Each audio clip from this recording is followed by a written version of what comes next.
Hey, this is Mike. Thank you so much for choosing this video.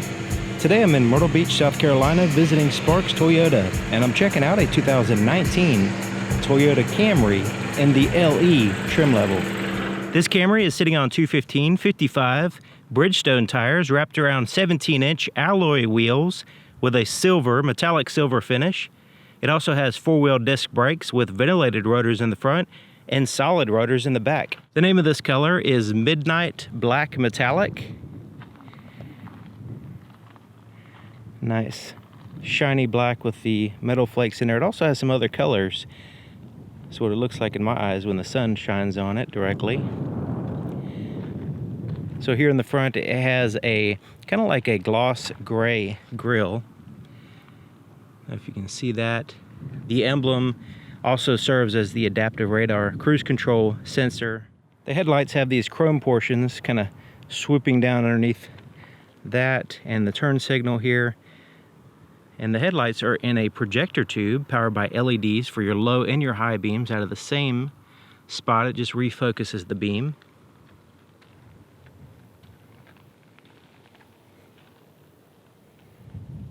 So looking at the profile, all black in this particular case. Body colored handles, the upper portion of the side mirrors. You also have the pillars that are a matte black, but around the glass is a chrome trim there. But this vehicle will have the windows tinted, and when you tint the windows, it kind of solidifies all the glass, making it look like one solid piece, and that's what the chrome piece kind of serves to do. This is what the key looks like, and it looks like a proximity key, but it's actually not. It's a standard key.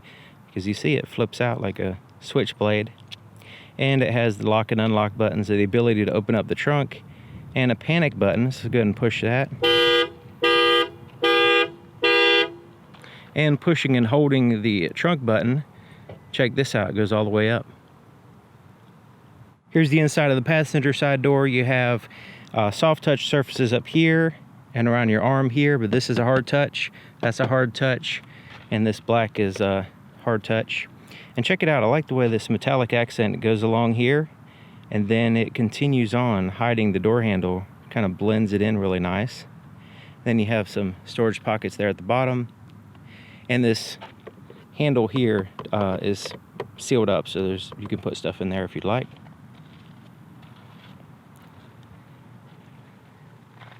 Manually adjusted cloth seats here for the passenger side, and it has a pattern there in the center portion that's more smooth, and it's kind of like a microfiber type material here on the cloth.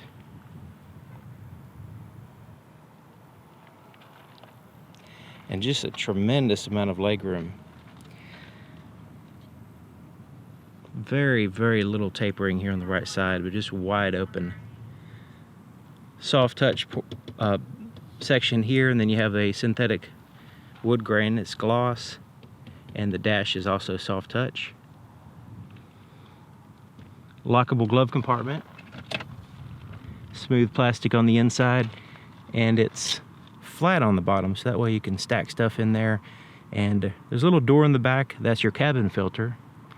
So when it's time to change your cabin filter, you will need to clean out your glove compartment basically to get to it,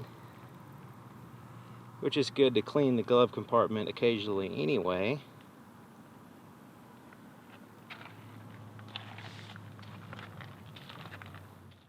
The back door is similar to the front, and as far as the way it looks, but it does have more hard touch. This is hard touch, hard touch. This is soft.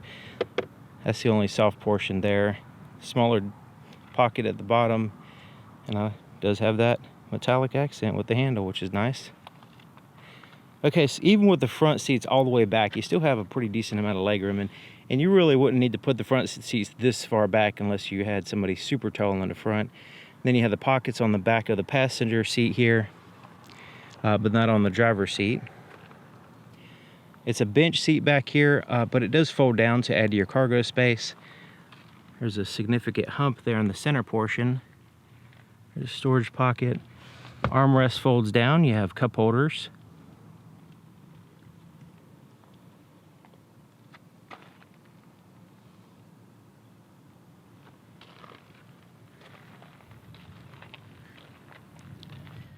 So looking at the back of the vehicle, it has a little shark fin antenna here at the very top, body colored, third brake lights here at the base of the glass.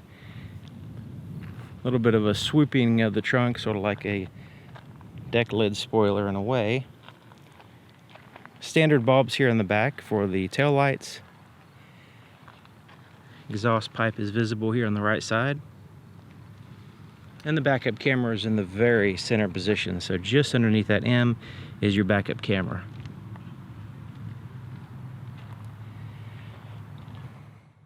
Using the key, let's go ahead and open the trunk back up. Press and hold it and it lifts up. Now there's something I want to show you here. Under here, there's no way to open up. There's no button under here to open up the trunk. There is a keyhole here in case you want to unlock it manually if the battery is dead or something. But on this particular trim, you either used a key or there's a button in the front next to the driver's seat to open up the trunk.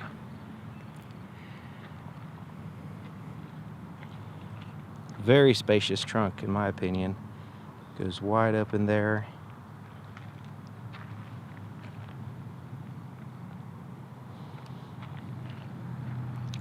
And you do have some exposed metal, exposed speakers, that kind of stuff there on the top. And the levers to lower the seats are on either side. So you do have to access the trunk to unlatch the seats. And once you fold them down, you can fold down one or the other or both to add to your cargo space while still maintaining passenger space by folding just one. This lifts up. And it has a little hook here. You can lift it up and it hooks right there. Not very heavy. And there's your tools for your spare tire in this styrofoam compartment. This lifts up and then there's your spare tire. It has a locking fuel door and it's on the driver's side. And it has the traditional cap, tether, and a place to hang the cap right here on the inside of the door. Using the traditional key, let's go ahead and start it up.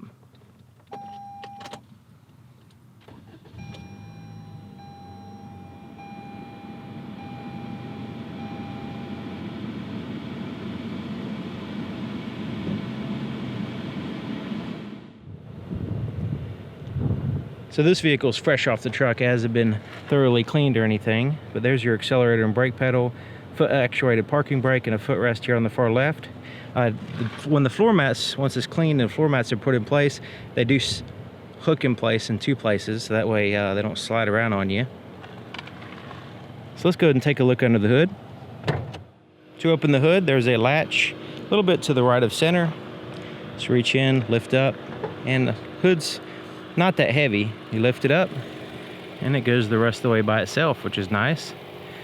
Under portion of the hood is insulated. And it's not covered up. The engine's not covered up much with the plastic, so you can actually see it. Same thing with the battery. It's easy to find. Strut towers are braced in with that. There's the top of the strut tower here, and then it's braced in with this brace that goes all the way across to the other one, stabilizing the front end a little bit better.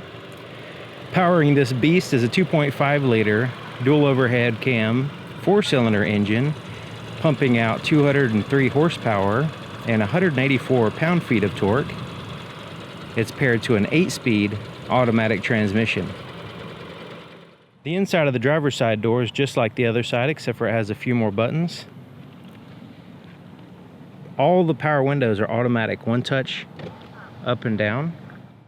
Door lock controls are here. Side mirrors are adjusted right there. Power seat here for the driver. It's able to go up, down, forward and back, tilt, and a power lumbar adjustment as well.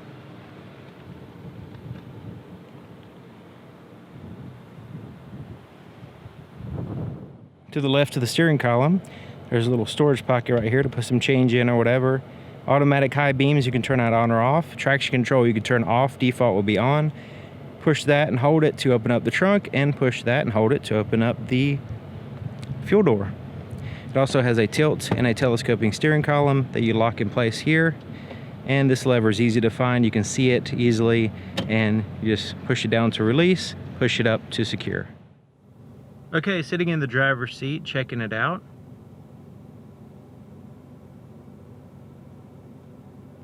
I really like the new redesigned Camry. The other one in the past was getting a little bit dated, but this one is very nice. So I had the seat all the way back and plenty of leg room. This is too far back for me. I'm 6 feet tall and I could barely touch the pedals here. Feel like a toddler, and the knee room is really good. So I'd have to pull the seat up for sure. Okay, so the steering wheel, now it's a synthetic material with a simulated leather texturing, soft to the touch, and a good thickness. So here on the right side, you have your cruise control. So these buttons here are kind of together for the radio. And then this is a separate function from these. Okay, so this is your cruise control. You can turn it on, cancel, set, and resume. You can adjust the distance between you and the vehicle in front of you using the adaptive radar cruise control system. And then you have your lane departure alert system, which you can turn on or off once your cruise control is set. So here at the bottom, you have your volume for your radio, voice recognition, your mode, so this would be your audio source, and changing through your tracks or your radio stations. These buttons, this is your Bluetooth control, so you can answer or hang up a phone call while you're driving. And then these buttons correspond with the screen between the gauges, which we'll get to in just a minute. Windshield wiper controls are here on the right side. Turn signals here on the left with your headlight controls. They also give you the ability to turn off your daytime running lights. You can put on automatic, parking, and then there's your headlights. Okay, so looking at the gauges here, it's really simple and easy to read. You have your RPMs, your tachometer here on the left side, has the white lettering, black background, non-reflective, easy to focus on, easy to transition from the road down to your gauges here. Now it has a little bit of depth here away from you to help you with that as well. So the tachometer is shared with the engine coolant temperature. On the right side is your speedometer, and it's shared with your fuel gauge. But right here in the very center, you have a digital display, and right now it's showing a digital speedometer. It also shows your outside temperature, a clock, your trip, and letting you know that your lane departure alert system is also activated there at the very bottom. But using these buttons here, I'm going to cycle through so you can see. I'm going to scroll to the right first of all, just so you can see we're part of them. That's just one part, one icon. The little icons pop up there and you can scroll through them. So right here we're in the info. So scrolling down in that eye, the blank screen, and then you have your trip information, different eco indicator, stuff like that. Scrolling to the right, this will give you your distance, your lane departure alert system. You can turn it on or off, plus your distance between you and the vehicle in front of you. You just push the button and it cycles through, and you just rest on the one that you want. Alright, scrolling to the right, stored messages will show up here. You can adjust your settings in here. It also has the pre-collision system, in which you can go in there and fine-tune that if you need to. But my default would be the digital speedometer most likely.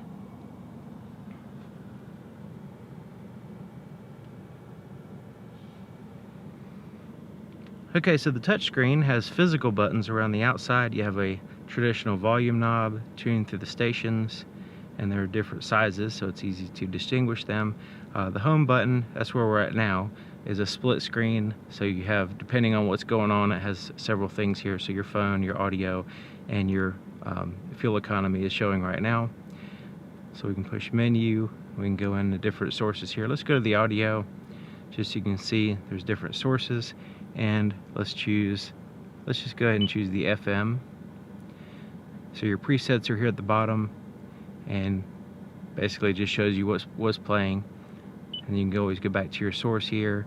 So it has AM, FM, USB, Bluetooth, Pandora, iHeartRadio, Slacker, NPR1, and auxiliary input. So lots of different ways of playing music through the sound system. So you have these physical buttons to go to the audio. map. This one doesn't have anything installed, but it does have the Intune system, and it also has Apple CarPlay capability.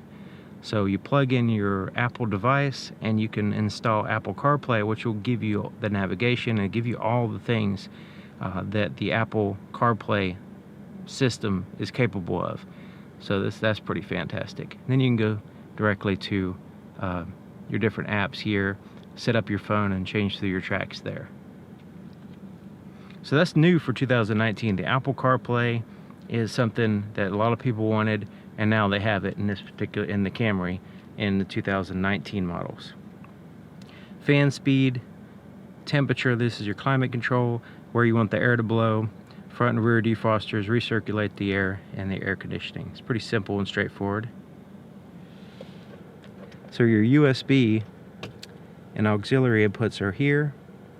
12-volt power supply is here. And I like the way they cover that up, because sometimes the USB and auxiliary inputs will get debris and dirt and stuff in them, especially if they're facing up. And then when you try to plug it in, it just digs it in even deeper. So this way it just keeps it clean and nice and just kind of out of the way. Now, the door seems to not be in the way much, so that's good. Okay, so this little tray right here, it's rubberized. You can put some stuff in here. Like if you need to put your cell phone in here for your Apple CarPlay, you can lay it here, plug it in to the USB, because it has to remain plugged in to use the Apple CarPlay. Now we push this back, and then there's a storage compartment in here. And push it again, and it moves forward. All right, there's your cup holders.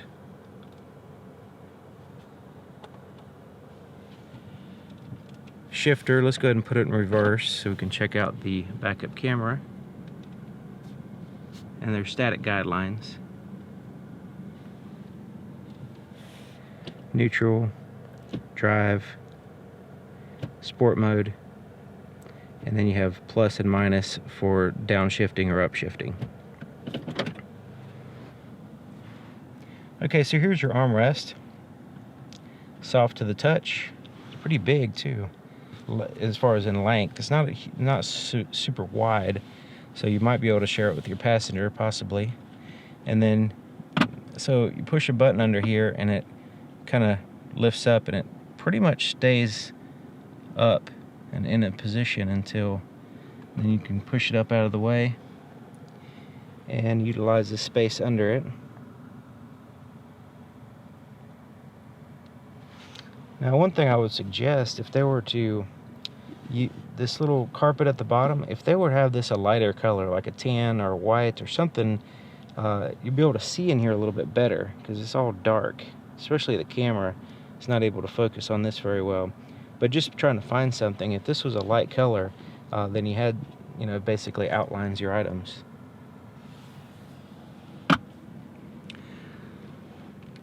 Okay, so the rearview mirror has your manual day and night mode. You have some tap lights here. Emergency button. This would help call like roadside assistance or something. And then this is a place to put your shades. And look how big that is. I mean, that's huge.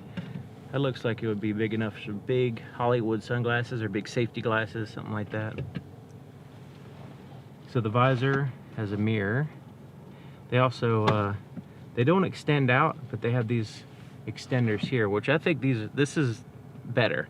Because instead of shifting over the blocking it, it adds to blocking the light. So you get more coverage when you have this, instead of just sliding it out and putting it in a different spot. So I like that a little bit better. And it's the same thing on the passenger side. Has that extender here and the mirror.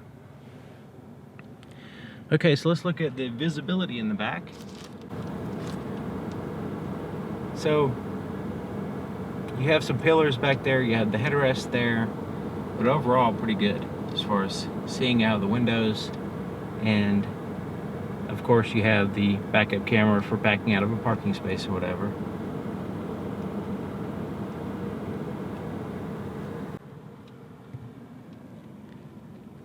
All right, so there you have it, 2019 Toyota Camry. And great vehicle. The addition of the Apple CarPlay is a big deal for a lot of people. So thank you for watching. Thank you to Sparks Toyota here in Myrtle Beach, South Carolina, and I'll see you guys next time.